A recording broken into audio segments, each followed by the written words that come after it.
Good afternoon. Good afternoon, ma'am. Good afternoon, ma'am. Good afternoon, ma'am. Good afternoon. Good afternoon, ma'am. Good afternoon, Good afternoon, ma'am. Good afternoon.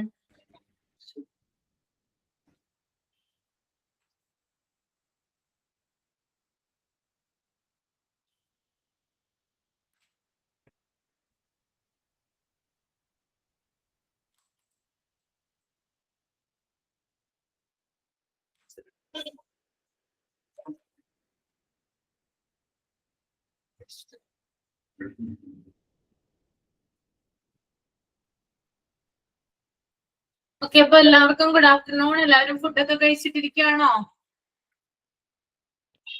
Yes, ma'am. Are miss? Okay. ഇല്ല ma'am.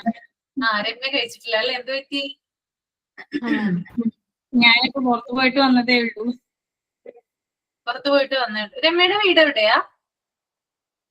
ഞാന് അരൂരാണ്, ആലപ്പുഴ അരൂർ. അരൂര്, ആലപ്പുഴ അല്ലേ? Okay okay. അതെ. Okay okay, അപ്പൊ നമുക്ക് prayer start ചെയ്യാം. Prayer start ചെയ്തോട്ടെ മാം? Start ചെയ്തോളൂ. ലോകൈകനായക രക്ഷിക്ക ഞങ്ങളെ മഹിതമാം ഭക്തിതന്ദാനമിന്നേകി മനതാരിലെങ്ങും വിളങ്ങട്ടെ ശുദ്ധി ചിരമായി വളരട്ടെ ഞങ്ങളിൽ ഭക്തി സമഭാവ സർഗങ്ങൾ കണ്ണീരൊഴുക്കി ഹൃദയങ്ങൾ സ്നേഹാദ്രസാഗരമാക്കി സമഭാവ സർഗങ്ങൾ കണ്ണീരൊഴുക്കി ഹൃദയങ്ങൾ സ്നേഹാദ്രസാഗരമാക്കി കൈകോർത്തു മുന്നോട്ട് യോജിച്ചു പോകാൻ കാരുണ്യവാനേ സൽബുദ്ധീകൂ ലോകൈകനായക രക്ഷിക്ക ഞങ്ങളെ മഹിതമാം ഭക്തിത ദാനമിന്നേകി മനതാരിലെങ്ങും വിളങ്ങട്ടെ ശുദ്ധി ചിരമായി വളരട്ടെ ഞങ്ങളിൽ ഭക്തി ചിരമായി വളരട്ടെ ഞങ്ങളിൽ ഭക്തി ചിരമായി വളരട്ടെ ഞങ്ങളിൽ ഭക്തി. Thank you ma'am. Okay. Good afternoon. Thought, ma'am. Good afternoon, miss. Good afternoon, friends. ഇന്ന് ഞാൻ നിങ്ങളോട് പുഞ്ചിരിയെ പറ്റി കുറച്ച് കാര്യങ്ങൾ സംസാരിക്കാം. പുഞ്ചിരി മനുഷ്യന്റെ മുഖത്ത് മാത്രം വിരിയുന്ന ഒരു സുന്ദരമായ വികാരമല്ല. അതിന് ആരോഗ്യത്തെയും മനസ്സിനെയും ജീവിതത്തെയും പോസിറ്റീവായി മാറ്റാനുള്ള ശക്തിയുണ്ട്. ഒരു ചെറിയ പുഞ്ചിരി പോലും മനസ്സിലെ സംഘർഷം കുറയ്ക്കാനും ദിനചര്യയെ പ്രകാശമാക്കാനും സഹായിക്കുന്നു. പുഞ്ചിരിയാൽ ശരീരത്തിൽ സന്തോഷ ഹോർമോണുകൾ പുറത്തിറങ്ങുന്നതിനാൽ സ്ട്രെസ് കുറയും, മനസ്സിന് ആശ്വാസം ലഭിക്കും. ഇത് ഹൃദയ ആരോഗ്യം മെച്ചപ്പെടുത്തുകയും രക്തസമ്മർദ്ദം ശാന്തമാക്കുകയും ചെയ്യുന്നു. സ്ഥിരമായി പുഞ്ചിരിക്കുന്നവർക്ക് രോഗപ്രതിരോധ ശേഷി കൂടുതലാണെന്ന് പഠനങ്ങൾ പറയുന്നു. സാമൂഹികമായി ഒരു പുഞ്ചിരി സൗഹൃദത്തിന്റെ വാതിൽപ്പടിയാണ്. മറ്റുള്ളവരുമായി ബന്ധം മെച്ചപ്പെടുത്താനും ആശയവിനിമയം സുഗമമാക്കാനും പുഞ്ചിരി സഹായിക്കുന്നു. അതിനാൽ പുഞ്ചിരി സർവശ്രേഷ്ഠമായ മരുന്നാണ്. ചിലവില്ലാതെ കിട്ടുന്നതും നമ്മെയും ചുറ്റുമുള്ളവരെയും സന്തോഷവാന്മാരാക്കുന്ന ഒരു പ്രകൃതിദത്ത സമ്മാനം. ജീവിതത്തിൽ കൂടുതൽ പുഞ്ചിരികൾ വിതറി ഒരു പോസിറ്റീവ് ദിനം സൃഷ്ടിക്കാം. Have a nice day. Keep smiling. Sign by Ansi.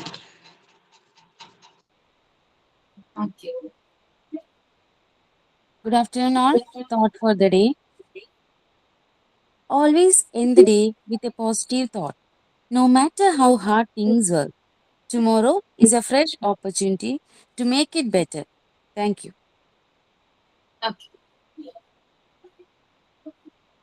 Okay, അപ്പൊ അൻസി പറഞ്ഞ പോലെ തന്നെ എല്ലാവരും പുഞ്ചിരിക്കുക കേട്ടോ. ഡെയിലി ലൈഫില് പുഞ്ചിരിക്കുക. അപ്പൊ നമ്മള് പുറത്തേക്കൊക്കെ ഇറങ്ങി നടക്കുമ്പോൾ ജസ്റ്റ് അതായത് എല്ലാവരോടും സ്മൈൽ ചെയ്യണം എന്നല്ല പറയുന്നേ, നമ്മുടെ മുഖത്ത് ഒരു നേരിയൊരു സ്മൈൽ ഉണ്ടായിരിക്കുക, അതെപ്പോഴും നല്ലതാണ് കേട്ടോ. എപ്പോഴും ഗൗരവം പിടിച്ച് അല്ലെങ്കിൽ ഭയങ്കര മസിൽ പിടിച്ചിരിക്കുന്നതിനേക്കാളും എത്രയോ നല്ലതാണ് ജസ്റ്റ് ഒന്ന് പുഞ്ചിരിക്കാന്നുള്ളത്. ഇപ്പൊ അൻസി പറഞ്ഞതുപോലെ തന്നെ അത് നമ്മളുടെ സ്ട്രെസ് കുറയ്ക്കുകയും നമ്മുടെ ഇമ്മ്യൂണിറ്റി വർദ്ധിപ്പിക്കുകയും അങ്ങനെ കുറെ അധികം കാര്യങ്ങളുണ്ട് പുഞ്ചിരി എന്ന് പറയുന്നത്. എപ്പോഴും ചിരിക്കുക എന്ന് പറയുന്നത് ആളുകൾ പറയും ചിലപ്പോ വട്ടായിട്ടാണ് അവൻ എപ്പോഴും ചിരിക്കുന്നത്, പക്ഷെ അങ്ങനെയല്ല, വട്ടായിട്ടല്ല. അതായത് ഓരോ ആളുകളുടെ പേഴ്സണാലിറ്റി അനുസരിച്ചിരിക്കും. ഇപ്പൊ എന്നെ സംബന്ധിച്ച് ഞാൻ ചിരിക്കുന്ന ഒരാളാണ് കേട്ടോ. നിങ്ങൾക്ക് അത് കണ്ടിട്ട് തോന്നുന്നുണ്ടോ? ചിരിക്കുന്ന ഒരാളാണോ? ആണ്.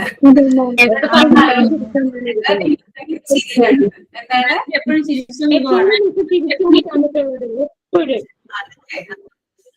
എപ്പോഴും പോസിറ്റീവ് എനർജിയാണ്. എന്നോട് പല ആളുകളും പോസിറ്റീവ് എനർജിയാണ് അല്ലെ.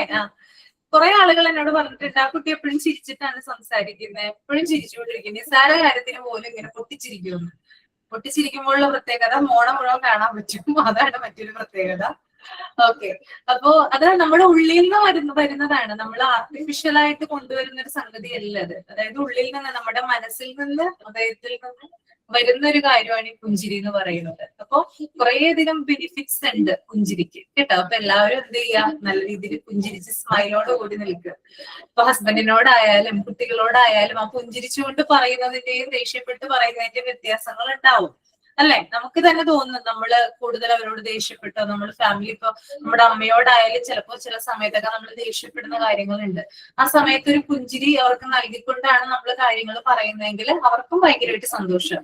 നമുക്ക് മാത്രമല്ല പുഞ്ചിരി കൊണ്ടുള്ള സ്മൈൽ കൊണ്ടുള്ള ബെനിഫിറ്റ് ഉണ്ടാവുന്നത്, നമ്മുടെ കൂടെ നിൽക്കുന്നവർക്ക്, നമ്മുടെ ചുറ്റിലുള്ളവർക്കൊക്കെ എന്തുണ്ടാകും, അതിന്റെ ബെനിഫിറ്റ് എന്തായാലും ഉണ്ടാകും കേട്ടോ. ഓക്കെ, അപ്പോ നമുക്കിനി ക്ലാസ് സ്റ്റാർട്ട് ചെയ്യാം. ഒരു കാര്യം പറഞ്ഞോട്ടെ മിസ്സേ. പറഞ്ഞു മിസ്, ഞങ്ങൾ ചൈനീസ് വിസ്പർ ചെയ്യാൻ ആഗ്രഹിക്കുന്നുണ്ട്. ഓക്കെ ഓക്കെ, ഞാൻ കഴിഞ്ഞ ക്ലാസ്സിൽ പറഞ്ഞിട്ടുണ്ടായിരുന്നു അല്ലേ.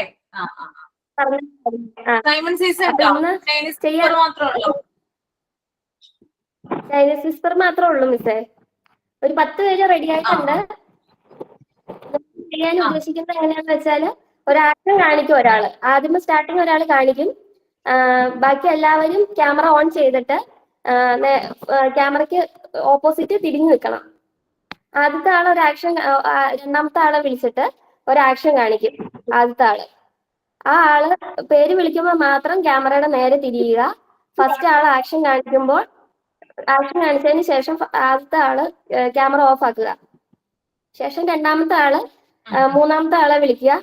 അങ്ങനെ ഇങ്ങനെ കണ്ടിന്യൂ ചെയ്ത് പോകാനാണ് മിക്ക ഉദ്ദേശിക്കുന്നത്.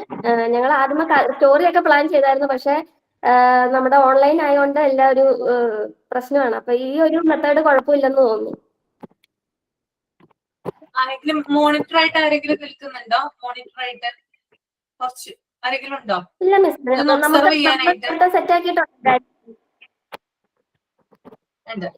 ഡാൻസിന്റെ സ്റ്റെപ്പാണ് കാണിച്ചു കൊടുക്കുന്നത്. ഒരു ഹിന്ദി ഇട്ടതാണ്.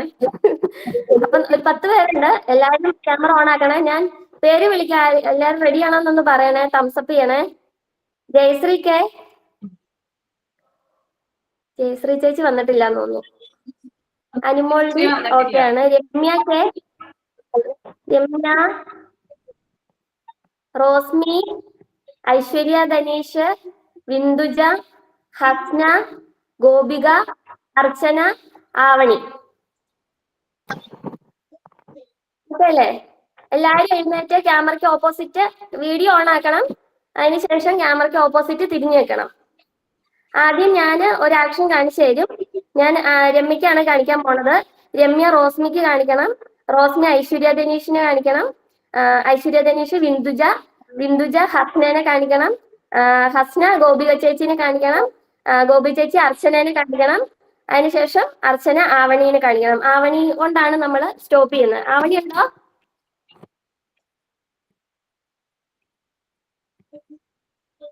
ആവണി ഇല്ലെന്ന് തോന്നുന്നു.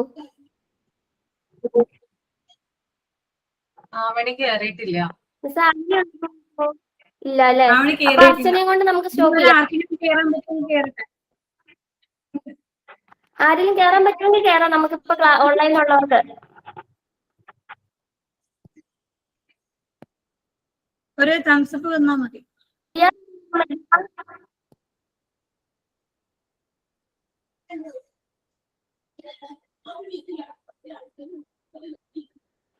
എന്താ ചേച്ചി പറഞ്ഞ? അപ്പൊ നമുക്ക് ഇത്ര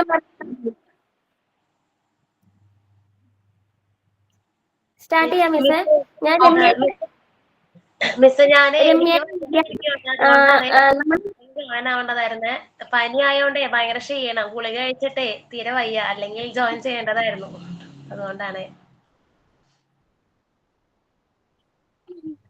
ഓക്കെ. എല്ലാവരും വീഡിയോ ഓൺ ആക്കിയിട്ട് ക്യാമറയ്ക്ക് ഓപ്പോസിറ്റ് തിരിഞ്ഞു നിൽക്കുക. അതിനുശേഷം നെക്സ്റ്റ് ആളുടെ പേര് വിളിക്കാൻ ഓഡിയോ ഓൺ ആക്കണേ. ഓക്കെ, ഞാൻ സ്റ്റാർട്ട് ചെയ്യാമേ.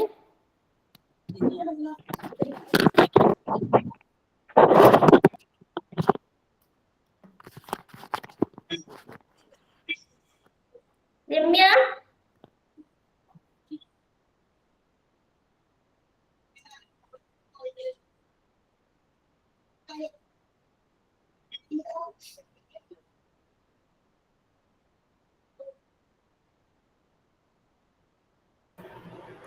റോസ്മി,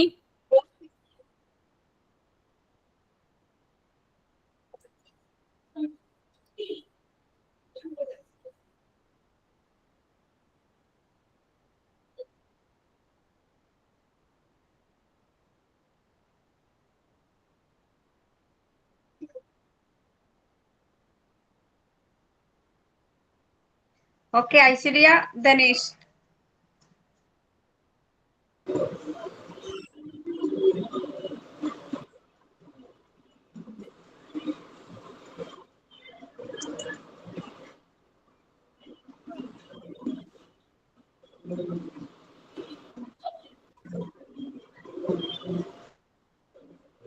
ബിന്ദുജ. റോസ്മി ഓഫ് ആക്കിക്കോളൂ വീഡിയോ. ബിന്ദുജ റെഡിയാണോ?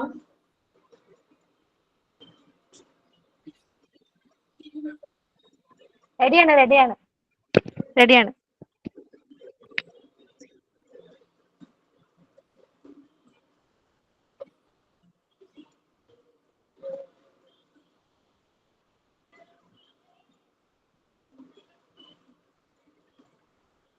കിട്ടിയോ? കിട്ടി.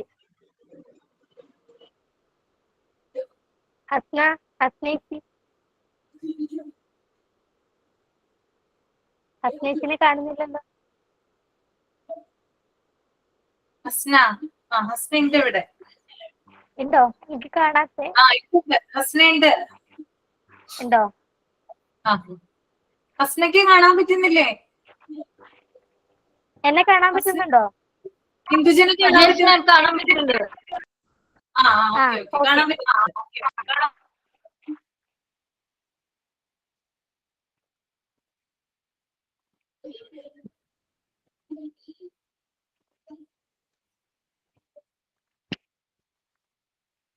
അത്രേ.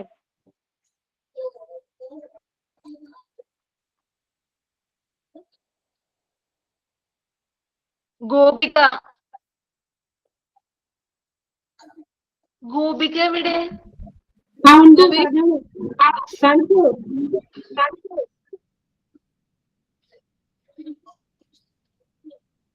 ഹസ്നനെ നേരെ കാണാൻ പറ്റുന്നില്ലല്ലോ. ഇത്തിരി ബാക്ക് ഇറങ്ങി നിൽക്കുന്നു. ക്ലിയർ അല്ല.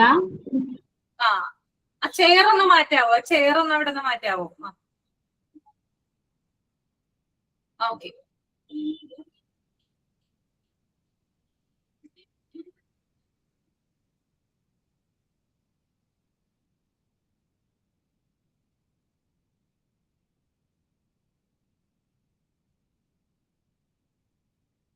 മനസ്സിലായോ?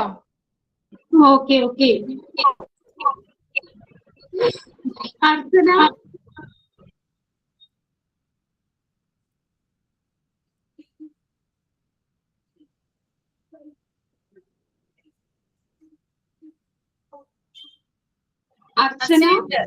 അർച്ചനയുണ്ട്. അർച്ചന കേക്കാമോ?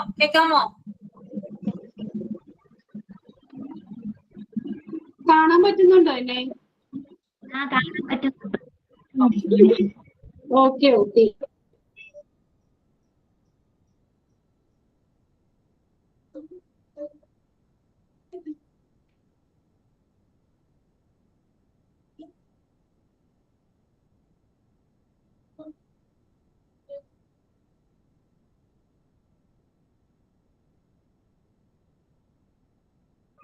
മനസ്സിലായോ?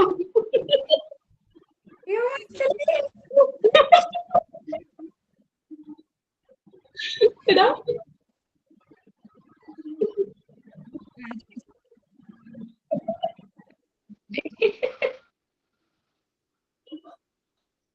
കാണിക്കട്ടെ. മനസ്സിലായോ? അർച്ചനയ്ക്ക് മനസ്സിലായോ? ഓക്കെ. മനസ്സിലായി, എന്തൊക്കെയോ മനസ്സിലായി. കാണിക്കണോ? ഓക്കെ.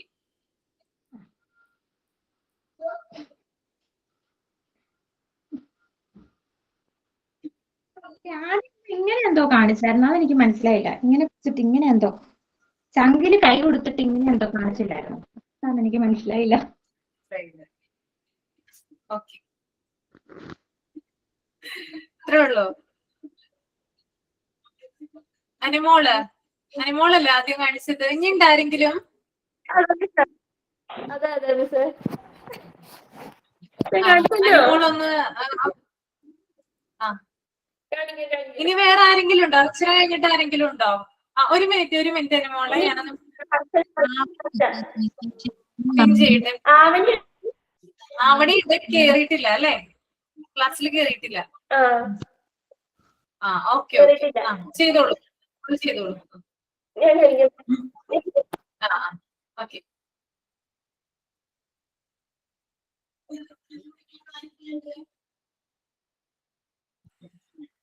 നോക്കി എന്തൊരു വ്യത്യാസം ഉണ്ടല്ലേ?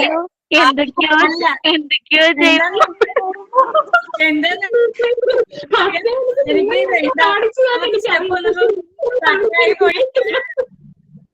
അല്ല, രണ്ടാമത്തെ സ്റ്റെപ്പ് വന്നപ്പോഴത്തേക്ക് സ്റ്റക്കായി പോയി. അതിനുശേഷമുള്ള മാത്രമേ ഞാൻ കണ്ടുള്ളൂ. ഫസ്റ്റത്തെ സ്റ്റെപ്പ് ആയിരുന്നല്ലേ, രണ്ട് സൈഡിലോട്ടും കൈ കുടയുന്നായിരുന്നല്ലേ? എനിക്ക്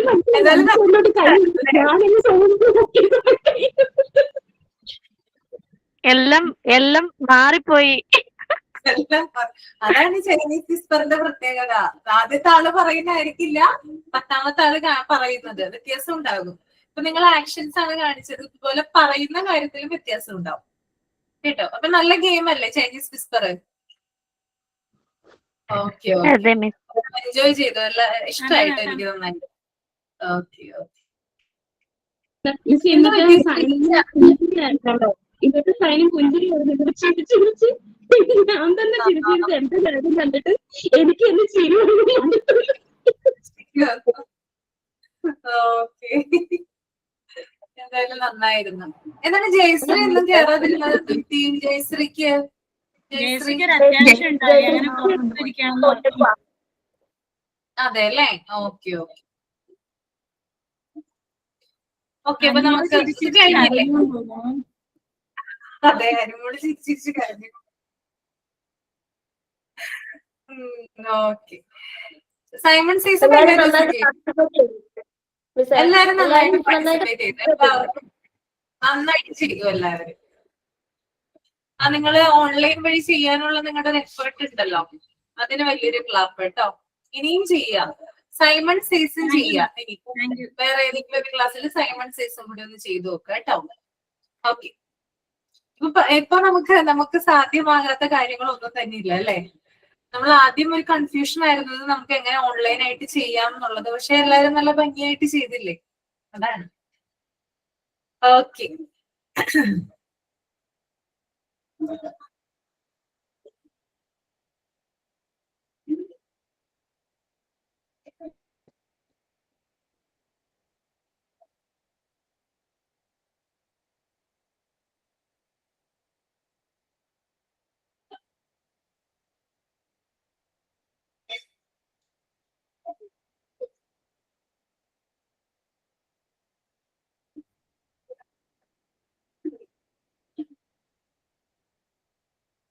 ഓക്കെ, അപ്പൊ നമ്മള് ഡിഫൻസ് മെക്കാനിസത്തെ കുറിച്ചിട്ടാണ് പറഞ്ഞത് അല്ലേ?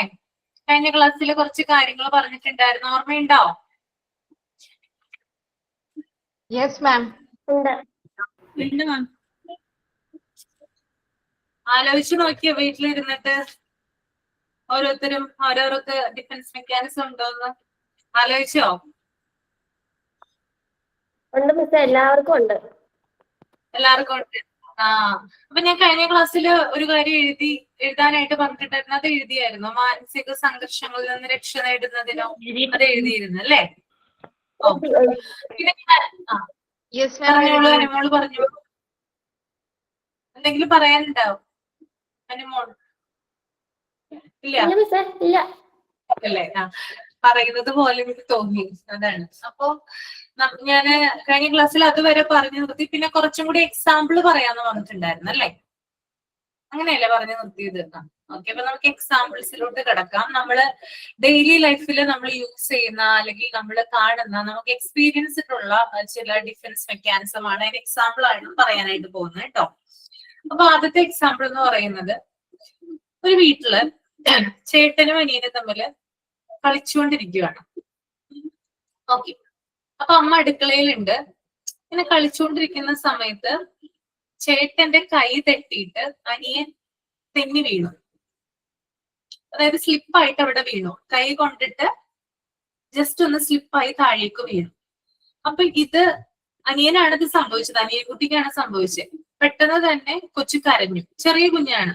പെട്ടെന്ന് തന്നെ കരഞ്ഞു, നിലവിളിച്ചു. അടുക്കളയിൽ നിന്നിട്ടുള്ള അമ്മ ഓടി വന്നു. അപ്പൊ കുഞ്ഞു പറയുവാണ്, എന്ത് പറ്റിയെന്ന് ചോദിക്കുകയാണ് അമ്മ. അപ്പൊ കുഞ്ഞു പറയുവാണ്, ചേട്ടൻ എന്നെ തട്ടി വീഴ്ത്തി എന്നാണ് കുഞ്ഞു പറയുന്നത്. അപ്പൊ ഉടനെ തന്നെ മൂത്ത കുട്ടി പറയുവാണ്, അയ്യോ ഞാൻ തട്ടി വീഴ്ത്തിയതല്ല, അവിടെ കുറച്ച് വെള്ളം കിടപ്പുണ്ടായിരുന്നു, അല്ലെങ്കിൽ അവിടെ ഒരു പഴത്തൊലി ഉണ്ടായിരുന്നു, അതില് തെന്നിയിട്ടാണ് അവൻ വീഴുന്നത്, അല്ലാണ്ട് ഞാനല്ല എന്ത് ചെയ്യുന്നേ അവനെ തട്ടി മറിച്ചിട്ടുള്ളത്. അവിടെ ഒരു കാര്യം ഉള്ളതുകൊണ്ടാണ്, ചിലപ്പോ വെള്ളം ഉണ്ടാവാം അല്ലെങ്കിൽ പഴത്തൊലി കിടപ്പുണ്ടാവാം, അതുമൂലമാണ് അവൻ അവിടെ തെന്നി വീഴാൻ കാരണം. ഇവിടെ ആ കുട്ടി എന്താണ് യൂസ് ചെയ്തത്? ഡിഫൻസ് മെക്കാനിസം അല്ലേ? കാരണം ആ കുട്ടിയാണ് തെറ്റ് ചെയ്തിട്ടുള്ളെങ്കിൽ അല്ലെങ്കിൽ അത് ആ കുട്ടി ഏറ്റു പറയുവാണെങ്കിൽ ഉറപ്പായിട്ട് അമ്മയുടെ എന്ത് കിട്ടും? അടി കിട്ടും അല്ലേ? ഞാനാണ് അമ്മ അവനെ തള്ളി ഇട്ടത് അല്ലെങ്കിൽ ഞാനാണ് അവനെ തല്ലിയതെന്ന് പറഞ്ഞു കഴിഞ്ഞാല് ഉടനെ തന്നെ അമ്മ എന്ത് ചെയ്യും? ആ കുട്ടിക്ക് പണിഷ്മെന്റ് കൊടുക്കും. അപ്പൊ അതിൽ നിന്ന് രക്ഷ നേടുന്നതിന് വേണ്ടിയിട്ട് ആ കുട്ടി വേറെ കാര്യങ്ങൾ പറയുവാണ്. വെള്ളം അവിടെ കിടപ്പുണ്ടായിരുന്നു, അതിൽ സ്ലിപ്പായിട്ടാണ് കുഞ്ഞു വീണത്. ഓക്കെ, അല്ലെങ്കിൽ ഒരു പഴത്തൊലി അവിടെ ഉണ്ടായിരുന്നു, അതിൽ തന്നെയാണ് അനിയൻ കുട്ടി വീണതെന്ന് പറയുവാണ്. അപ്പോ ഇതിൽ ആ കുട്ടി യൂസ് ചെയ്യുന്നത് എന്ത് തന്നെയാണ്? ഡിഫൻസ് മെക്കാനിസം എന്ന് പറയുന്ന ഒരു കാര്യമാണ് യൂസ് ചെയ്യുന്നത്. ക്ലിയർ ആണോ പറഞ്ഞത്? ഇവിടുത്തെ അങ്ങനെ തന്നെ മിസ് ഇപ്പൊ പറഞ്ഞപ്പോ ഓർത്തല്ലേ? ഉണ്ടോ എക്സ്പീരിയൻസ് അർച്ചനയ്ക്ക്? കേട്ടോണ്ട് നിക്കുക. അവന്റെ കാര്യം ഇന്നലെ വരെ സംഭവിച്ച കാര്യമാ. കേട്ടോണ്ട് നിൽപ്പുണ്ട്. അതെ, ആണോ? അതെ, ശരിയാണോ പറഞ്ഞത്? ഉപയോഗിക്കാറുണ്ട്. അത് അനിയനാണോ ചേട്ടനാണോ? ചേട്ടൻ അനിയനെ എപ്പോഴും തള്ളിയിടും. പക്ഷെ അനിയൻ എന്തെങ്കിലും ഇതുപോലെ വെള്ളത്തിൽ എന്തേലും തന്നെയായിരിക്കും വീഴുന്നത്. അപ്പൊ അടി മുഴുവൻ കിട്ടുന്ന ഇവനിട്ട് വരും. അമ്മ തല്ലാറുണ്ടോ? ഡിഫൻസ് മെക്കാനിസം യൂസ് ചെയ്യാറുണ്ടോ? കുഞ്ഞിന് എന്താ അറിയാം? ഡിഫൻസ് മെക്കാനിസം ഉണ്ട്. എന്ത് മെക്കാനിസം ആണ് ടീച്ചർ എന്നാണ് ചോദിച്ചത്. അതെ മിസ് ഇവിടെ നേരെ തിരിച്ചാ മിസ്. എന്റെ ഇളയ മോന് മൂത്ത ആളെ തള്ളിയിട്ടു. അപ്പൊ അവള് കട്ടിലെ നിൽക്കുകയായിരുന്നു. അപ്പൊ കട്ടിലിന്റെ മേളിൽ കളിച്ചോണ്ട് നിന്നപ്പോഴത്തേക്കിനും അവൻ പിടിച്ച് തള്ളി. അപ്പൊ മുഖം ഇടിച്ച് നിലത്തോട്ട് വീണു. അപ്പൊ അവിടെ പല്ല് പൊട്ടി ഊരി വന്നു.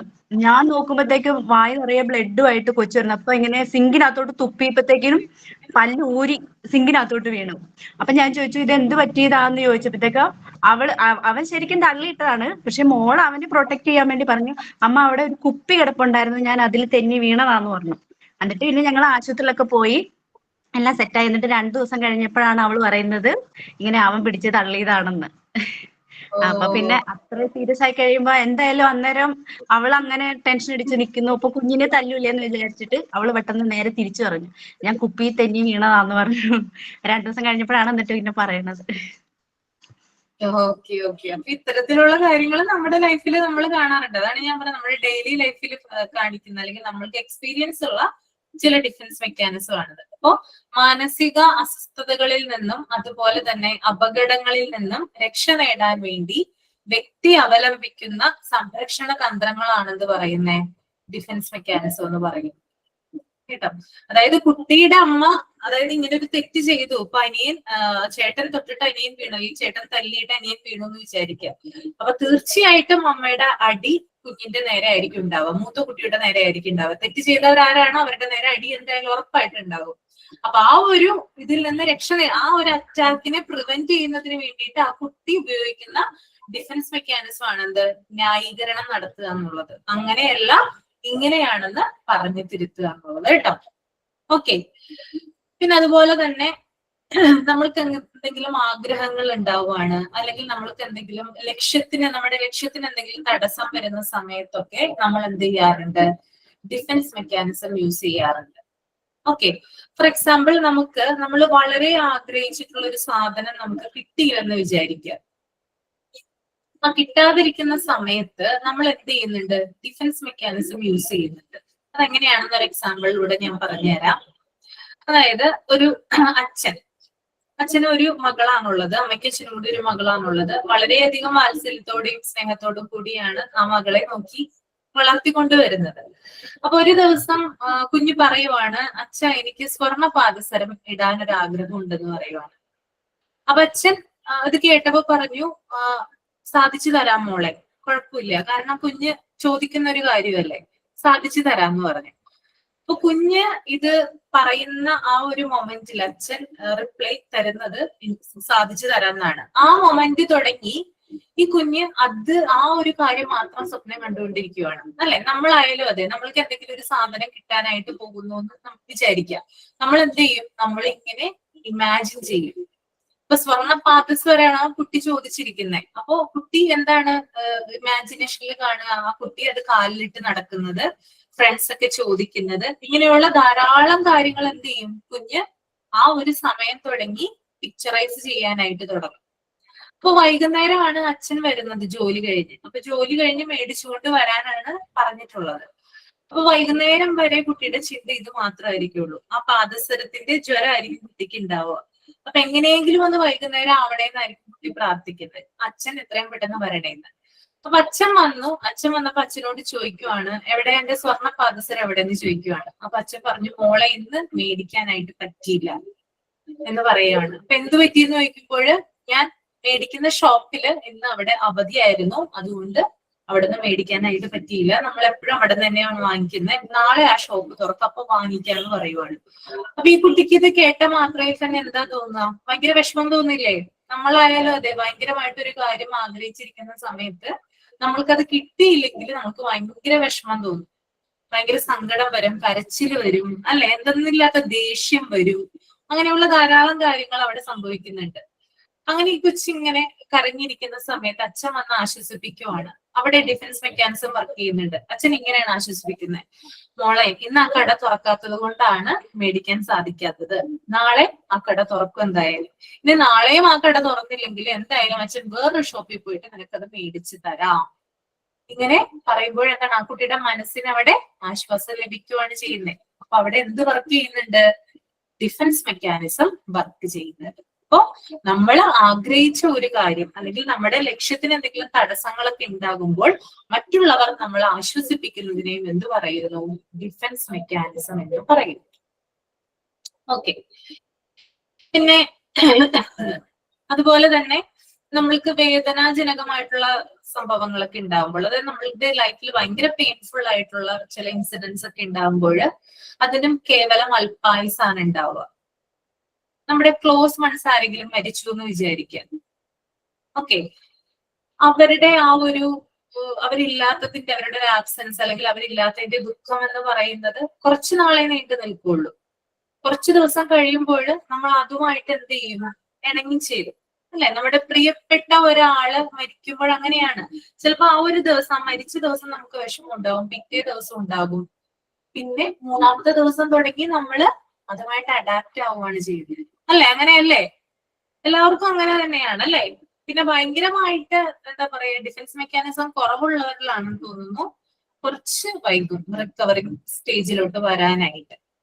അല്ലാത്ത ആളുകളിൽ പെട്ടെന്ന് തന്നെ ഡിഫൻസ് മെക്കാനിസം വർക്ക് ചെയ്യും. നമ്മൾ എന്തുകൊണ്ടാണ്, അതായത് ചിലപ്പോൾ എന്തെങ്കിലും ക്രിട്ടിക്കൽ സിറ്റുവേഷൻ ആയിരിക്കാം, അല്ലെങ്കിൽ പ്രായമായിട്ടായിരിക്കാം മരിക്കുന്നതൊക്കെ. പല കാരണങ്ങൾ കൊണ്ട് ആളുകൾ മരണപ്പെടാം. അപ്പൊ അതുമായിട്ട് നമ്മൾ ഇണങ്ങി ചേർന്ന് കഴിഞ്ഞാൽ എന്ത് ചെയ്യാം, ഈ ഒരു ഡിഫൻസ് മെക്കാനിസത്തിന്റെ ഹെൽപ്പ് കൊണ്ട് നമുക്ക് അതുമായിട്ട് അഡാപ്റ്റഡ് ആവാം. അപ്പൊ നമ്മൾക്ക് മനുഷ്യ ജീവിതത്തിൽ എന്ന് പറഞ്ഞാല് ഓരോ കാര്യങ്ങൾ ഉണ്ടാവുമ്പോൾ അതിന് അല്പായുസാണ് ഉണ്ടാവുക, അല്ലെ? നമുക്കൊരു സന്തോഷം വന്നു കഴിഞ്ഞാൽ അതിന് അല്പായുസാണ് ഉണ്ടാവുക. ചിലപ്പോ ആ ഒരു ദിവസത്തേക്ക് മാത്രമായിരിക്കും നമ്മൾക്ക് സന്തോഷം ഉണ്ടാവുന്നത്. പിറ്റേ ദിവസം നമ്മള് നോർമൽ ആവും, അതിൽ നിന്ന് മാറും. ദുഃഖം വരുമ്പോഴും അങ്ങനെ തന്നെയാണ്. എന്തെങ്കിലും ഇപ്പൊ ഹസ്ബൻഡ് ആൻഡ് വൈഫ് തമ്മിൽ വഴക്ക് കൂടി എന്ന് വിചാരിക്കാം. ആ ഒരു മൊമെന്റ് അല്ലെങ്കിൽ അതിനുശേഷമുള്ള മണിക്കൂറുകളിലായിരിക്കും അതിനെക്കുറിച്ച് സങ്കടങ്ങളും കാര്യങ്ങളൊക്കെ ഉണ്ടാവുക. പിന്നീട് എന്ത് ചെയ്യും, അത് മറക്കും, അല്ലെങ്കിൽ അതുമായിട്ട് ഇണങ്ങിച്ചേരും. അങ്ങനെയാണ് ചെയ്യുന്നത്. അപ്പൊ മനുഷ്യ മനസ്സെന്ന് പറയുന്നത് എല്ലാത്തിനും അല്പായുസാണുള്ളത്. ഒന്നും നമ്മുടെ മനസ്സിൽ പെർമനന്റ് ആയിട്ട് നിൽക്കുന്ന ഒരു കാര്യമല്ല. പിന്നെ കുറച്ചും കൂടി ഉള്ളത് എന്റെ ഒരു എക്സ്പീരിയൻസ് വെച്ച് പറയുകയാണെങ്കിൽ പ്രതികാര മനോഭാവം ഉണ്ടല്ലോ, അതും മനുഷ്യന്റെ മനസ്സിൽ എപ്പോഴും ഇടയ്ക്കിടയ്ക്ക് ഇങ്ങനെ തേട്ടി വരും. അതിങ്ങനെ ഉണ്ടാവും നമ്മുടെ മനസ്സിൽ. സാഹചര്യം കിട്ടുമ്പോൾ അതെടുത്ത് പ്രയോഗിക്കും. അങ്ങനെയുള്ള ഒരു കാര്യമുണ്ട്. ബാക്കി എല്ലാത്തിനും അല്പായുസാണുള്ളത് കേട്ടോ. സങ്കടമായാലും സന്തോഷമായാലും നമ്മുടെ ജീവിതം എന്ന് പറയുന്നത് സന്തോഷമുണ്ട്, ദുഃഖമുണ്ട്. നമുക്ക് എപ്പോഴും ഈശ്വരൻ സന്തോഷവും തരില്ല, എപ്പോഴും ഈശ്വരൻ ദുഃഖവും തരില്ല. അങ്ങനെയാണ്. സന്തോഷം ഉണ്ടെങ്കിൽ പിറ്റേ ദിവസം തന്നെ ഒരു ദുഃഖം ഉണ്ടാവും, ദുഃഖം ഉണ്ട് കഴിഞ്ഞാല് പിറ്റേ ദിവസം തന്നെ ഒരു സന്തോഷം ഉണ്ടാവും. അങ്ങനെയാണ്. അല്ലാതെ ഒരു വ്യക്തിക്ക് നമ്മൾ ഇന്ന് കാണുന്ന റിച്ച് ആയിട്ടുള്ള പേഴ്സൺസ് അല്ലെങ്കിൽ സൊസൈറ്റിയിൽ വളരെ നല്ല പൊസിഷനിൽ ഇരിക്കുന്ന വ്യക്തികള്, ഇവരെയൊക്കെ കണ്ടുകൊണ്ട് നമുക്ക് ഒരിക്കലും അവര് എന്താ പറയാ നല്ലൊരു സന്തോഷത്തിലാണ് ജീവിക്കുന്നത് അല്ലെങ്കിൽ അവർക്ക് എല്ലാം ഉണ്ടെന്ന് നമുക്ക് പറയാൻ പറ്റില്ല. അവർക്ക് അവരുടേതായിട്ടുള്ള പ്രശ്നങ്ങൾ ഉണ്ടാവും. നമ്മൾ നോക്കുമ്പോൾ നമുക്ക് മാത്രമാണ് പ്രശ്നം, എനിക്ക് മാത്രമാണ് ദൈവം ഇങ്ങനെ വിധിച്ചിട്ടുള്ളത്, എന്റേത് മാത്രമാണ് ഇങ്ങനെയുള്ള ജീവിതം എന്നായിരിക്കും നമ്മൾ ചിന്തിക്കുന്നത്. പക്ഷെ അങ്ങനെയല്ല. നമ്മൾ ചുറ്റുപാടും ഒന്ന് കണ്ണോടിച്ചു കഴിഞ്ഞാൽ പലതരത്തിലുള്ള പ്രശ്നങ്ങൾ അനുഭവിക്കുന്ന ആളുകൾ നമ്മുടെ ഇടയിലുണ്ട്. ഇത് നമ്മൾ ഒബ്സർവ് ചെയ്യണം. എന്തൊക്കെയാണ് നമ്മൾക്ക് തന്ന അനുഗ്രഹങ്ങൾ, എന്തൊക്കെയാണ് അല്ലെങ്കിൽ നമ്മൾക്ക് എന്തൊക്കെയാണ് ദൈവം നീട്ടി തന്ന സൗഭാഗ്യങ്ങൾ, അതാണ് നമ്മൾ ഓർക്കേണ്ടത് എപ്പോഴും മനസ്സിൽ. നമ്മൾക്ക് 3 നേരം ആഹാരം കഴിക്കാൻ പറ്റുന്നുണ്ടോ? അത് നല്ലൊരു കാര്യമല്ലേ? അത് നമ്മൾക്ക് തന്നിട്ടുള്ള ഒരു സൗഭാഗ്യമാണ്, അല്ലെ? നമ്മൾക്ക് താമസിക്കാനായിട്ട് ഒരു വീടുണ്ടോ? അല്ലെ? നമ്മൾക്ക് കാറ്റും മഴയും വെയിലും ഒക്കെ കൊള്ളാതെ താമസിക്കാനായിട്ട് വീടുണ്ടെങ്കിൽ അതൊരു സൗഭാഗ്യമാണ്. നമ്മൾക്ക് 4 അക്ഷരം വായിക്കാൻ പറ്റുന്നുണ്ട്. എത്രയോ ആളുകളുണ്ട് വായിക്കാൻ പറ്റാത്തുള്ള ആളുകളൊക്കെ, അറിയോ? വായിക്കാൻ പറ്റുന്നില്ല, എഴുതാൻ പറ്റുന്നില്ല. അപ്പൊ അങ്ങനെയുള്ള കംപ്ലൈന്റുകളും അങ്ങനെയുള്ള പരാതികളൊക്കെ പറഞ്ഞു വരുന്ന ധാരാളം ആളുകളുണ്ട്, അല്ലെ? അപ്പൊ അതിൽ നിന്നൊക്കെ വെച്ച് നോക്കുമ്പോൾ നമുക്ക് വായിക്കാൻ പറ്റുന്നുണ്ട്, അതുപോലെ തന്നെ സംസാരിക്കാൻ പറ്റുന്നുണ്ട്. അതൊക്കെ നമുക്ക് തരുന്ന സൗഭാഗ്യമാണ്. പിന്നെ അതിലും ഉപരിയായിട്ട് നമുക്ക് നമ്മുടെ കൈകാലുകൾ ചലിപ്പിക്കാൻ പറ്റുന്നുണ്ടോ? അല്ലെ? നമുക്ക് ജോലി എടുക്കാൻ പറ്റുന്നുണ്ട്, നമ്മുടെ കാര്യങ്ങൾ നമ്മൾക്ക് തന്നെ ചെയ്യാൻ പറ്റുന്നുണ്ട്. അതാണ് ഏറ്റവും വലിയ കാര്യം, അല്ലെ? എത്രയോ ആളുകളുണ്ട്, അതായത് ബെഡ് റിഡൻ ആയിട്ടുള്ള, കിടക്കയിൽ കിടന്ന് എല്ലാരും ചെയ്യുന്ന ആളുകളുണ്ട്, അല്ലെ? അതായത് ടോയ്ലറ്റിൽ പോകാൻ പറ്റുന്നില്ല, ഒരാളുടെ സഹായമില്ലാതെ ആഹാരം കഴിക്കാൻ പറ്റുന്നില്ല, അല്ലെ? അപ്പൊ അതൊക്കെ വെച്ച് നോക്കുമ്പോൾ നമ്മുടെ ലൈഫ് എന്ന് പറയുന്നത് സൗഭാഗ്യം നിറഞ്ഞതാണ്. ഓക്കെ. അപ്പൊ നമ്മൾ എപ്പോഴും എന്ത് ചെയ്യുക, അതിന് ഈശ്വരനോട് പ്രാർത്ഥിക്കുക. അത് നിലച്ചു പോവല്ലേ, എപ്പോഴും ഹെൽത്തി ആയിട്ടിരിക്കുക എന്നുള്ളതാണ് ഏറ്റവും നല്ലതെന്ന് പറയുന്നത്. ഹെൽത്തിനപ്പുറം ഒന്നുമില്ല. നമുക്ക് നടക്കാൻ പറ്റുന്നുണ്ട്, കഴിക്കാൻ പറ്റുന്നുണ്ട്, കൈകാലുകൾ ചലിപ്പിക്കാൻ പറ്റുന്നുണ്ട്. ഇതൊക്കെയാണ് ഏറ്റവും നമുക്ക് വേണ്ട കാര്യം എന്ന് പറയുന്നത്. പിന്നെ അതിന്റെ കൂടെ നമുക്ക് അത്യാവശ്യം മണിയും കൂടി ഉണ്ടെങ്കിൽ നമ്മുടെ ജീവിതം എന്ന് പറയുന്നത് ഹാപ്പിയായി, അല്ലെ? നമുക്ക് പൈസ കൂടി ഉണ്ടെങ്കിൽ ഓക്കെ ആയി. വേറെ ഒന്നും നമ്മൾ നോക്കണ്ട, അല്ലെ? നമുക്ക് ഹെൽത്ത് ഉണ്ടോ, നിങ്ങൾ ചെക്ക് ചെയ്യേണ്ട കാര്യം നിങ്ങൾക്ക് ഹെൽത്ത് ഉണ്ടോ എന്ന് ചെക്ക് ചെയ്യുക. ഓക്കെ. താമസിക്കാനായിട്ടൊരു വീടുണ്ടോ എന്ന് നോക്കുക, കഴിക്കാനായിട്ട് ഭക്ഷണം ഉണ്ടോ എന്ന് നോക്കുക, പിന്നെ അത്യാവശ്യം നമ്മുടെ കാര്യങ്ങൾ ചെയ്യാനായിട്ട് നമ്മുടെ കയ്യിൽ പൈസ ഉണ്ടോ എന്ന് നോക്കുക. ഇത് മതി. ബാക്കി എല്ലാ കാര്യങ്ങളും താനേ വന്ന് ചേർന്നോളൂ. അങ്ങനെയാണ് എന്റെ വിശ്വാസം. നിങ്ങളുടെ വിശ്വാസം അങ്ങനെ ആകട്ടെ. ഓക്കെ. അപ്പൊ ഇതാണ് ഇവിടെ പറയുന്നത്. അതായത് നമുക്ക് വേദനാജനകമായിട്ടുള്ള സംഭവങ്ങൾ അല്ലെങ്കിൽ എന്തെങ്കിലുമുള്ള ഇൻസിഡൻസ് ഒക്കെ ഉണ്ടാകുമ്പോൾ അതിന് അല്പായുസാണ് ഉണ്ടാവുക. ഓക്കെ. പിന്നെ വേറൊരു എക്സാമ്പിൾ കൂടി പറഞ്ഞുതരാം. അതായത് എക്സാമില് തോറ്റ കുട്ടി, അതായത് ഒരു ക്ലാസ്സിൽ 30 പേരുണ്ടെന്ന് വിചാരിക്കുക. അതിനകത്ത് 29 പേരും പാസ്സായി, ഒരാള് മാത്രം ഫെയിലായി. അപ്പൊ ആ ടീച്ചർ ആ പേപ്പർ എടുത്തിട്ട് ആ കുട്ടിയെ വിളിക്കുവാണ്. എന്താണ് നീ മാത്രം തോറ്റത്, എന്തുകൊണ്ടാണ് ഇത്ര മാർക്ക് കുറയാനായിട്ട് കാരണം എന്ന് ചോദിക്കുകയാണ്. അപ്പൊ എല്ലാവരുടെയും മുമ്പിൽ വെച്ചിട്ടാണ് ചോദിക്കുന്നത്. സ്വാഭാവികമായിട്ടും ഈ കുട്ടിക്ക് വിഷമം ഉണ്ടാവും, ഇല്ലേ? കാരണം ഈ കുട്ടി നോക്കുന്നത് എന്താണെന്നോ, ആളുകളുടെ മനസ്സിൽ എപ്പോഴും ഇങ്ങനെയാണ്. അതായത് മറ്റുള്ളവർ എന്ത് വിചാരിക്കും. ഈ കുട്ടി തോറ്റത്തിലായിരിക്കില്ല ചിലപ്പോ വിഷമം വരിക, മറ്റുള്ളവരത് കണ്ടു, അല്ലെ, മറ്റുള്ളവരത് അറിഞ്ഞു, ആ ഒരു വിഷമമായിരിക്കും. അവരെങ്ങനെ കാണും എന്നെ, അതിൽ നിന്നാണ് നമുക്ക് കൂടുതൽ വിഷമം ഉണ്ടാവുന്നത്. അങ്ങനെയാണെന്ന് തോന്നുന്നുണ്ടോ നിങ്ങൾക്ക്? അങ്ങനെയല്ലേ? അതെ മിസ്. തോറ്റായിരിക്കില്ല ചിലപ്പോ, മറ്റുള്ളവർ എന്ത് കരുതും, അല്ലെങ്കിൽ അവരുടെ മുമ്പിൽ വെച്ചിട്ട് എനിക്കതൊരു നാണക്കേടായി, അതായിരിക്കും കൂടുതൽ ആ കുട്ടിക്ക് വിഷമം ഉണ്ടാവാൻ കാരണം.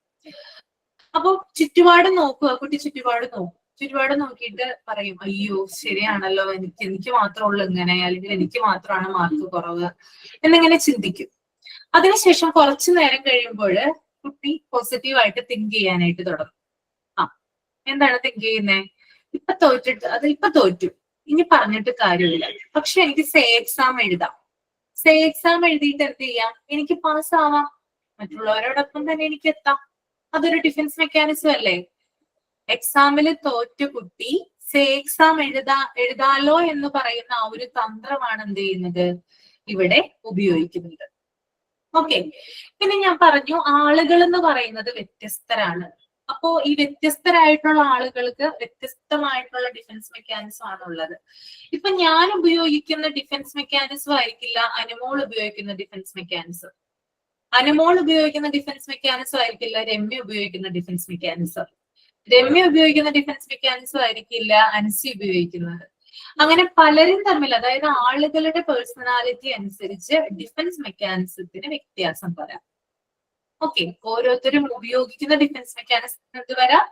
ഡിഫറൻസ് വരാം. അതിന് ഞാനൊരു എക്സാമ്പിൾ പറഞ്ഞു തരാം. അതായത് ചില പ്രശ്നങ്ങൾ ഉണ്ടാവാനായിട്ട്, അതായത് ചില പ്രശ്നങ്ങളിലൊക്കെ അകപ്പെടുമ്പോൾ ഉപയോഗിക്കുന്ന ഒരു കാര്യമാണ്, പ്രശ്നങ്ങൾ നമ്മുടെ മനസ്സിൽ കുഴിച്ചുമൂടും. അതായത് മറ്റുള്ളവരോടൊന്നും ഷെയർ ചെയ്യാതെ എന്ത് ചെയ്യാറുണ്ട്, നമ്മളിൽ തന്നെ ഒതുക്കി, അല്ലെങ്കിൽ നമ്മളിൽ തന്നെ ആ വിഷമം കുഴിച്ചുമൂടാനായിട്ട് ശ്രമിക്കും. ഇനി മറ്റു ചിലരാണെങ്കിൽ മറ്റുള്ള ആളുകളോട് ഷെയർ ചെയ്യും. ഷെയർ ചെയ്ത് കഴിയുമ്പോൾ അവർക്ക് ആശ്വാസമാണ് ലഭിക്കുന്നത്, അല്ലെ? ഇപ്പൊ എനിക്ക് എന്തെങ്കിലും ഒരു വിഷമം ഉണ്ടായി, ഞാൻ എന്റെ ക്ലോസ് വൺസിനോട്, എന്റെ ഏറ്റവും പ്രിയപ്പെട്ട ആളുകളോട് എന്ത് ചെയ്തു, ഞാൻ ആ വിഷമം ഷെയർ ചെയ്തു. ഷെയർ ചെയ്ത് കഴിയുമ്പോൾ അവരെന്നെ ആശ്വസിപ്പിക്കുകയാണ് ചെയ്യുന്നത്. അപ്പൊ എനിക്കൊരു ധൈര്യം കിട്ടും, അല്ലെ? എനിക്കൊരു കോൺഫിഡൻസ് കിട്ടും.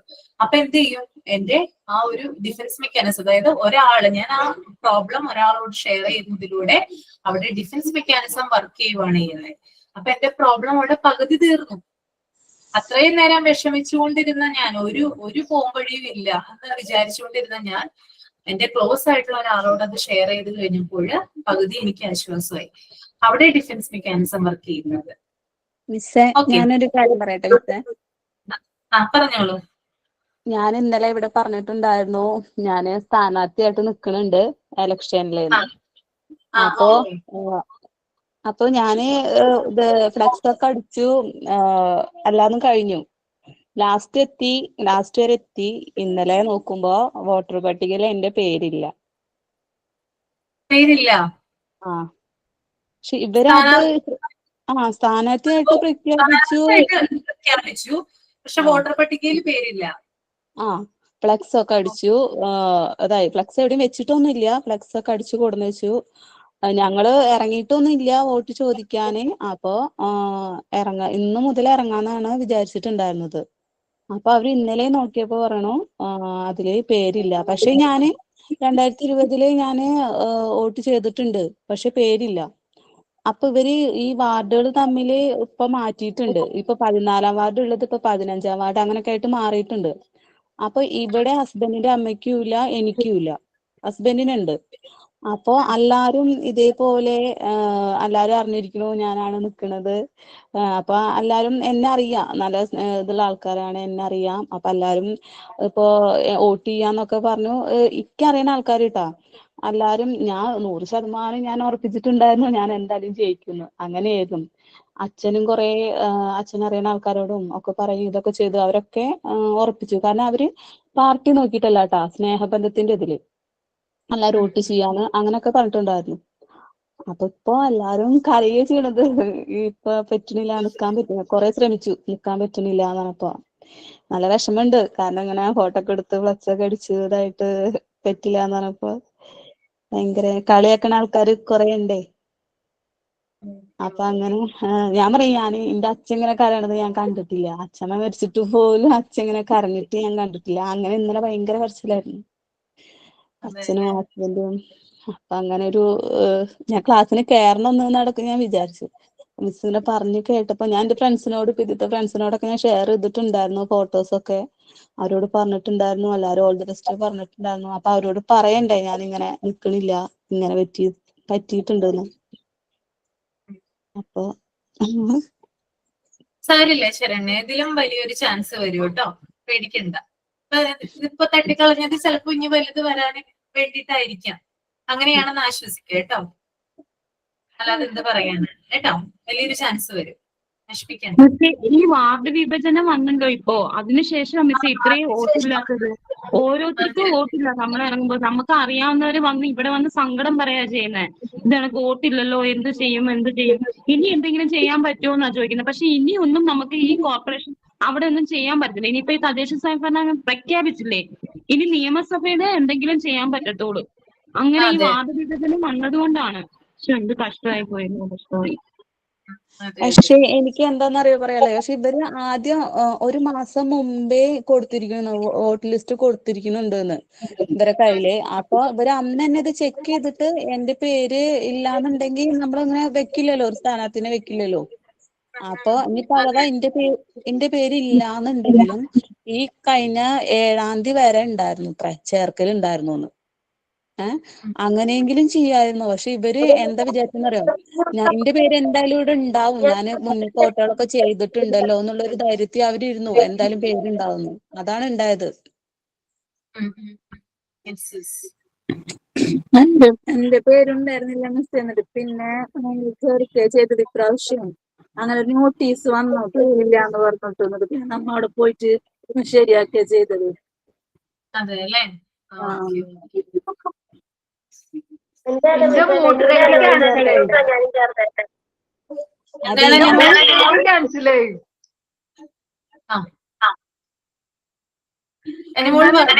കഴിഞ്ഞ കാരണം അവര് വിചാരിച്ചു ഹസ്ബൻഡിന്റെ വീട്ടിലാവുന്ന വിചാരിച്ചിട്ട് അവര് ക്യാൻസൽ ചെയ്തു.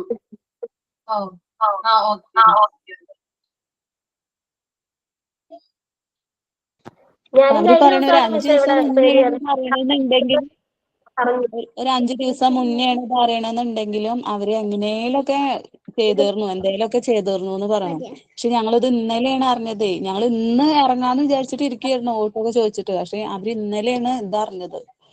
പിന്നെ ഇന്നും നാളെ ആയിട്ടാണ് ലാസ്റ്റ് ഡേറ്റ് ഇത് കൊടുക്കേണ്ടതേ. അപ്പൊ ഒന്നും ചെയ്യാൻ പറ്റില്ല. എന്നിട്ട് ഇപ്പൊ പെട്ടെന്ന് വേറെ ആളെ നിർത്തി.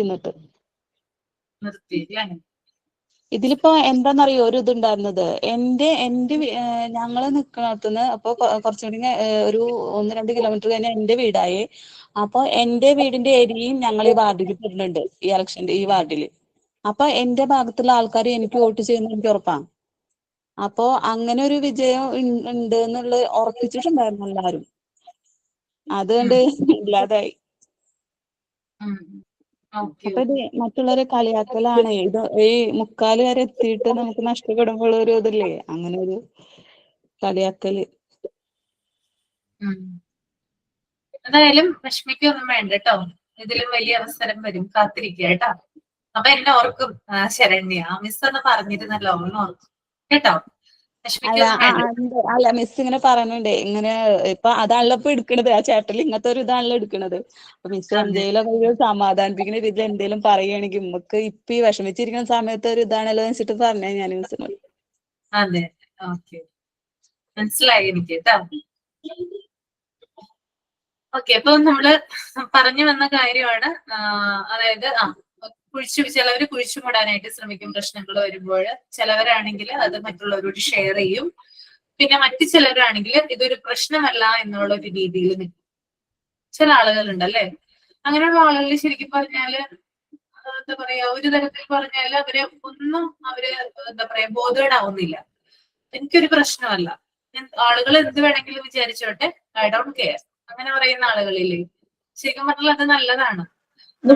ഞാനത് പറയട്ടെ, രേണുസുതി ഇല്ലേ, രേണുസുതിനെ പോലെ ഒത്തിരി നെഗറ്റീവ് എല്ലാരും പറയുന്നുണ്ട്. പക്ഷെ പുള്ളിക്കാരിക്ക് അതൊരു പ്രശ്നമേ അല്ല. എന്ത് പറഞ്ഞാലും വിഷയമല്ല. അതെ, അത് അങ്ങനെ. ശരിയാണ്. അവര് അങ്ങനെ ഒരു ക്യാരക്ടർ ആണെന്നാണ് തോന്നുന്നത്. അവർക്ക് പേഴ്സണൽ ലൈഫിൽ കുറേയധികം പ്രശ്നങ്ങളും കാര്യങ്ങളൊക്കെ നേരിടേണ്ടി വന്നിട്ടുണ്ടെങ്കിൽ കൂടിയും എന്ത് പ്രശ്നം ഉണ്ടെങ്കിലും അവര് തനിയെ നിന്ന് എന്താണെങ്കിലും ഐ ഡോണ്ട് കെയർ എന്ന് പറയുന്ന രീതിയിലാണ് അവരെല്ലാ കാര്യങ്ങളും ചെയ്തിട്ടുള്ളതെന്നാണ് എനിക്ക് തോന്നുന്നത്. ഇതുവരെ പലരും പല കാര്യങ്ങളും ഇതുവരെ നെഗറ്റീവാണ് അവരെ കുറിച്ച് വന്നിട്ടുള്ളത്. എന്നാലും അവരത് ബാധിക്കുന്നില്ല. കാരണം അവർക്കറിയാം അവര് ജീവിക്കുന്നത് എന്തിനു വേണ്ടിയിട്ടാണ്. അവർക്ക് വേണ്ടിയിട്ടും അവരുടെ കുഞ്ഞുങ്ങൾക്ക് വേണ്ടിയിട്ടാണ് അവർ ജീവിക്കുന്നത്. അപ്പോൾ നമുക്കതുണ്ടായാൽ മതി. നമ്മൾ ആരെയും ബോധ്യപ്പെടുത്തേണ്ട തൃപ്തിപ്പെടുത്തേണ്ട കാര്യമൊന്നും നമ്മുടെ ലൈഫിലില്ല. നമ്മൾ ഏറിയ പേരും അങ്ങനെയാ ചെയ്യുന്നത്. നമ്മൾ ശരിക്കും ജീവിക്കുന്നത് തന്നെ മറ്റുള്ളവരെ ബോധ്യപ്പെടുത്താൻ വേണ്ടിയിട്ടാണ്. അല്ലേ? ശരിയല്ലേ?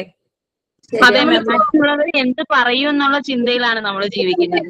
ഒരു കാര്യം, നമ്മള് രാവിലെ തന്നെ എണീറ്റിട്ട് കുളിച്ചു കഴിഞ്ഞ് നമ്മള് മേക്കപ്പ് ഒക്കെ ചെയ്യുമല്ലോ. അപ്പൊ അത്യാവശ്യം ആളുകൾ മേക്കപ്പ് ഒക്കെ ചെയ്യുന്നുണ്ട് അല്ലെ? ഇപ്പൊ പൗഡർ ഇടുന്നുണ്ട്, പിന്നെ എന്താ പറയാ ക്രീം ഒക്കെ ഉണ്ടല്ലോ. എന്താ സംഭവം ഞാനൊന്നും തേക്കാറില്ല കേട്ടോ. ഫൗണ്ടേഷൻ ഒക്കെ ഉപയോഗിക്കാറുണ്ട്, മോയ്സ്ചറൈസർ ഉപയോഗിക്കാറുണ്ട്, ലിപ്സ്റ്റിക് ഉപയോഗിക്കാറുണ്ട്. മോയ്സ്ചറൈസർ, അത് ഇത് ലിപ്സ്റ്റിക്ക്, പിന്നെ എന്താണ് ഐലൈനർ, ഇതൊക്കെ എല്ലാരും ചെയ്യാറുണ്ട് അല്ലെ? നമ്മൾ ഇതൊരു ദിവസം ചെയ്തില്ലെന്ന് വിചാരിക്കുക. നമ്മൾക്ക് എന്തെങ്കിലും അസുഖം കാരണം നമ്മളത് ചെയ്തില്ലെന്ന് വിചാരിക്കുക. അപ്പൊ നമ്മൾ ഓഫീസിലോ കോളേജിലോ വരുവാണ്. അപ്പൊ നമ്മളോട് ആൾക്കാർ ചോദിക്കുമ്പോ ഈ ഇതെന്താ ഇങ്ങനെ ഇരിക്കുന്നേ? അപ്പൊ നമ്മള് കണ്ണാടി നോക്കുമ്പോ നമുക്ക് പ്രശ്നമില്ല. പക്ഷെ മറ്റുള്ളവർ പറയുവാണ് ഇതെന്ത് കോലമാണ്, നിനക്ക് എന്തെങ്കിലും അസുഖം ബാധിച്ചോ, അല്ലെങ്കിൽ നീ എന്താണ് ഇങ്ങനെ ഇരിക്കുന്നേ, ഇനി മേലാൽ ഇങ്ങനെ വരരുത് കേട്ടോ, അങ്ങനെയൊക്കെ പറയും. അപ്പോഴാണ് നമുക്ക് വിഷമം തോന്നുന്നത്. ശരിയല്ലേ? അല്ലാണ്ട് നമ്മളെ കണ്ടിട്ടല്ല. നമ്മള് കണ്ണാടിയിൽ നോക്കുമ്പോ നമുക്ക് യാതൊരു പ്രശ്നമില്ല. നമ്മള് നമ്മളായിട്ട് തന്നെയാണ് ഇരിക്കുന്നത്. പക്ഷെ മറ്റുള്ളവരുടെ കണ്ണിലാണ് പ്രശ്നം. അപ്പൊ നമ്മള് ശരിക്കും പറഞ്ഞാൽ മറ്റുള്ളവർക്ക് വേണ്ടി അല്ലെങ്കിൽ മറ്റുള്ളവരെ ബോധ്യപ്പെടുത്താൻ വേണ്ടിയിട്ട് മാത്രമാണ് ജീവിക്കുന്നത്. അങ്ങനെയുള്ള ധാരാളം ജീവിതങ്ങളുണ്ട്. അപ്പൊ അത് വേണ്ട.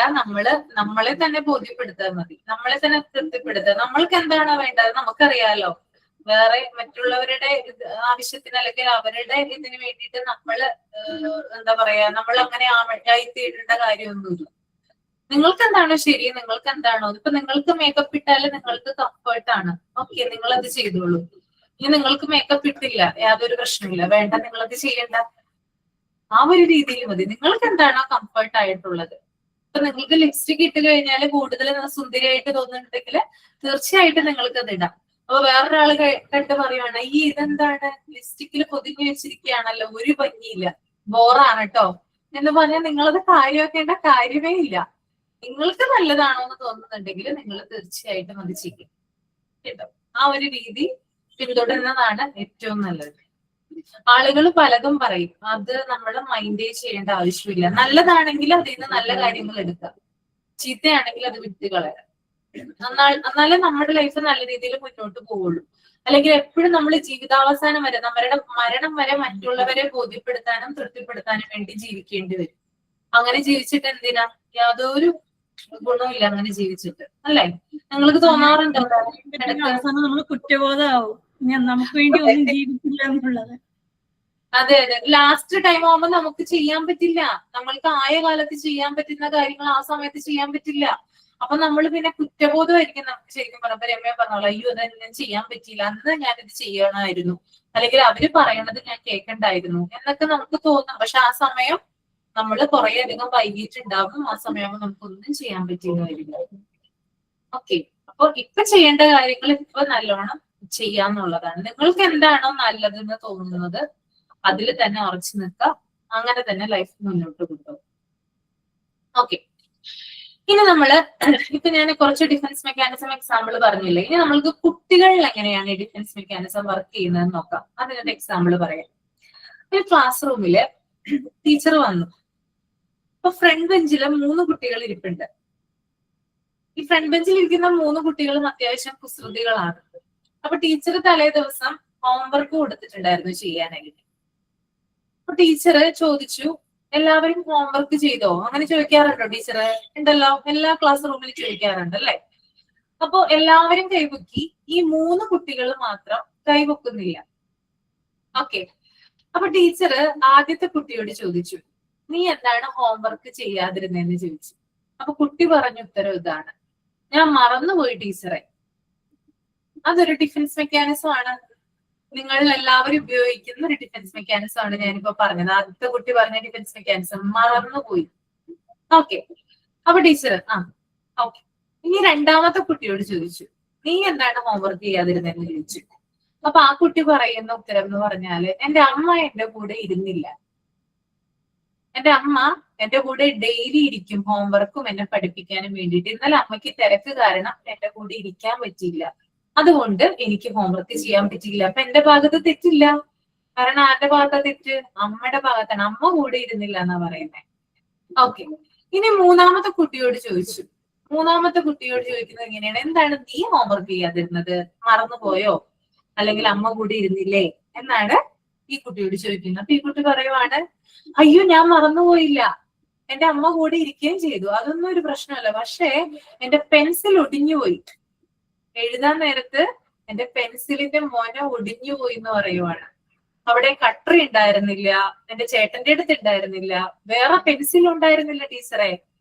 അല്ലെങ്കിൽ കുറേയധികം പെൻസിൽ ഉണ്ടാവുന്നതാണ്. ഇന്നലെ നോക്കിയിട്ട് പെൻസിൽ കാണുന്നില്ല, എന്ത് ചെയ്യും ഞാൻ ടീച്ചറെ? പേന വെച്ച് ടീച്ചർ എഴുതാൻ സമ്മതിക്കില്ലല്ലോ, ഞങ്ങൾ ചെറിയ കുട്ടികളല്ലേ എന്നാണ് ആ കുട്ടി പറഞ്ഞത്. അപ്പൊ നിങ്ങൾ നോക്കിയേ, 3 പേരും 3 തരം ഡിഫൻസ് മെക്കാനിസം ആണ് ഉപയോഗിക്കുന്നത്. ജനറലി പറഞ്ഞാൽ ഇത് ഡിഫൻസ് മെക്കാനിസം തന്നെയാണ്, പക്ഷെ 3 പേരും 3 രീതികളിലാണ് പറയുന്നത്. അപ്പൊ അവർക്ക് അറിയാം, കാരണം ഹോംവർക്ക് ചെയ്തില്ലെങ്കിൽ ടീച്ചർ വഴക്ക് പറയും. അപ്പൊ അവരെന്ത് ചെയ്തു? 3 രീതിയില് കാര്യങ്ങൾ വളച്ചൊടിച്ചു. ഓക്കെ, അപ്പോ ഈ ഒരു ഡിഫൻസ് മെക്കാനിസം എന്ന് പറയുന്ന പറഞ്ഞോളൂ. ഇപ്പം എന്റെ കുട്ടി ഇത് കേട്ടിട്ട് പറയാം, എന്റെ കാര്യം തന്നെയാണല്ലോ അമ്മ ടീച്ചർ അവിടെ ഇരുന്ന് പറയുന്നേന്ന്. ടീച്ചർ പറയുന്ന എല്ലാം കേൾക്കുന്നുണ്ട്. അപ്പൊ എല്ലാം കേൾക്കുന്നുണ്ട്. കേൾക്കുന്നുണ്ട്. ഇവിടെ ഇരിപ്പുണ്ട്. ഇവിടെ ഇരുന്നിട്ട് പറയാം, എന്റെ കാര്യങ്ങൾ തന്നെയാണല്ലോ മിസ് പറയുന്നേന്ന് അവിടെ ഇരുന്ന്. കട്ടറില്ല, മോനയൊടിഞ്ഞു, പെൻസിലുണ്ട്, ഈ കാര്യങ്ങളെല്ലാം അവനിലുണ്ട്. ഹായ് ഹായ്, മോന്റെ പേരെന്താ? പേര് എന്താ?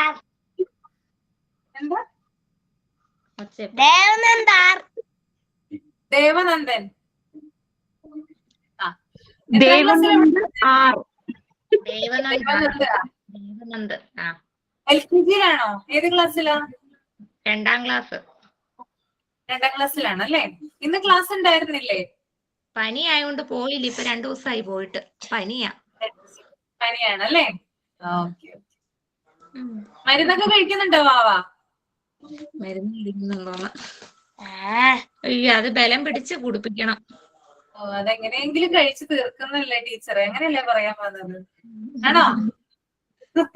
ഇപ്പൊ കുടിക്കുന്നില്ല, ക്ലാസിന്റെ ഇടയ്ക്ക് പോയി മരുന്ന് കൊടുത്തിട്ട് വന്നതാ. ഓക്കെ, അപ്പൊ ക്ലാസ് കേൾക്കാനിരിക്കുകയാണല്ലേ? ക്ലാസ് മനസ്സിലാവുന്നുണ്ടോ വാവയ്ക്ക്? പറയുന്നത് മനസ്സിലാവുന്നുണ്ടോ? മനസ്സിലാവുന്നുണ്ടോ? എന്നെ ഇഷ്ടായോ? അവിടെ ഇരുന്നെല്ലാം എന്നോട് റിപ്പീറ്റ് പറയുന്നുണ്ട്. മിസ് പറയുന്ന കാര്യങ്ങളെല്ലാം എന്നോട് പറയുന്നുണ്ട്, ഇതെല്ലാം എന്റെ കാര്യങ്ങളാ അമ്മേന്ന്. അതെല്ലേ, എന്നെ ഇഷ്ടായോ വാവേ? എന്നെ ഇഷ്ടായോ? അതിനും ആയാണ്. Okay okay okay. അപ്പൊ വേഗം പനിയൊക്കെ മാറി സ്കൂളിൽ പോണം കേട്ടോ. അതൊക്കെ കഴിക്കണം, അമ്മ പറയുന്ന പോലെ കേൾക്കണം കേട്ടോ. ഞെരയൊക്കെ ചെയ്യുവാ.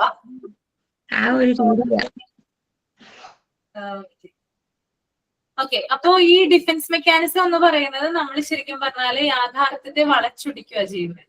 അതായത് റിയാലിറ്റിയിൽ ഉണ്ടാകുന്ന ഒരു സംഭവത്തെ വളച്ചൊടിച്ച് വേറൊരു രൂപത്തിലാക്കുന്നു, യാഥാർത്ഥ്യത്തെ നിഷേധിക്കുന്നു. ശരിക്കുമുള്ള സംഭവം അത് നമ്മൾ ശരിക്കും പറഞ്ഞാല് നമ്മൾക്ക് ഹോംവർക്ക് ചെയ്യണമെങ്കിൽ നമുക്ക് ചെയ്യാം, വിചാരിച്ച് ചെയ്യാനായിട്ട് പറ്റും. പക്ഷെ അത് ചെയ്യാതിരിക്കുന്നത് കൊണ്ട് പലതരത്തിലുള്ള കാര്യങ്ങൾ പറഞ്ഞ് അതിനെ വളച്ചൊടിച്ച് വേറൊരു രീതിയിലാക്കുന്നതാണ് എന്ത്, ഈ ഒരു ഡിഫൻസ് മെക്കാനിസം എന്ന് പറയുന്നത്. ഓക്കെ, ക്ലിയർ ആണല്ലോ? ഓക്കെ, അപ്പൊ നമുക്ക് മതി. ഇനി കുറച്ചും കൂടി പറയാനുണ്ട്, നമുക്ക് അടുത്ത ക്ലാസ്സിൽ എടുക്കാം. എക്സാമ്പിൾസ് ഒന്നും ഞാൻ പറഞ്ഞിട്ടില്ല കേട്ടോ, അതൊക്കെ നമുക്ക് നെക്സ്റ്റ് ക്ലാസ്സിൽ നമ്മുടെ കുറെ അധികം ഡിഫൻസ് മെക്കാനിസം കൊടുത്തിട്ടുണ്ട്, റേഷണലൈസേഷൻ എന്നൊക്കെ പറഞ്ഞിട്ട് നമുക്കത് അടുത്ത ക്ലാസ്സിൽ സ്റ്റാർട്ട് ചെയ്യും. ഓക്കെ ഓക്കെ, അപ്പൊ ക്ലാസ് എല്ലാവർക്കും ക്ലിയർ ആയി, ഇഷ്ടമായി എന്ന് വിചാരിക്കുന്നു. ഇനി നമുക്ക് സൈൻ ഔട്ട് ചെയ്യാം അല്ലെ? ക്ലാസ് പെട്ടെന്ന് തീർന്നു പോയ പോലെ തോന്നുന്നുണ്ടോ?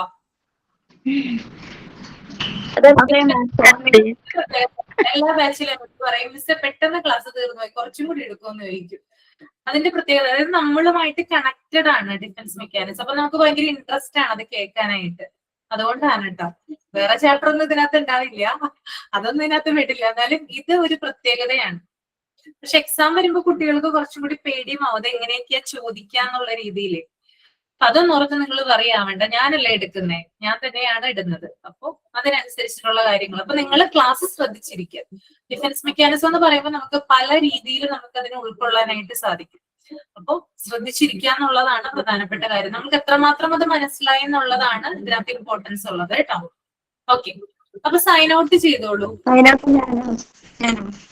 Thank you, ma'am, for today wonderful class. Today class taken by difficult mechanism. A big thank you for my all friends for your active participation for activities Chinese Whisper. It's very interesting and really funny. You all made class lively and enjoyable. Thank you all. Thank you, ma'am. See you all next class. Sign out by Rosmi. Okay, thank you so much. അപ്പൊ നമുക്ക് ഇനി next Wednesday കാണാം കേട്ടോ. Okay, പറ്റുമെങ്കിൽ ഒന്ന് Simon ഫേസും കൂടി ഒന്ന് ചെയ്തിട്ട് വരാനായിട്ട് നോക്കും കേട്ടോ. Thank you. Thank you ma'am. Thank you ma'am. Thank you. Thank you ma'am. Thank you.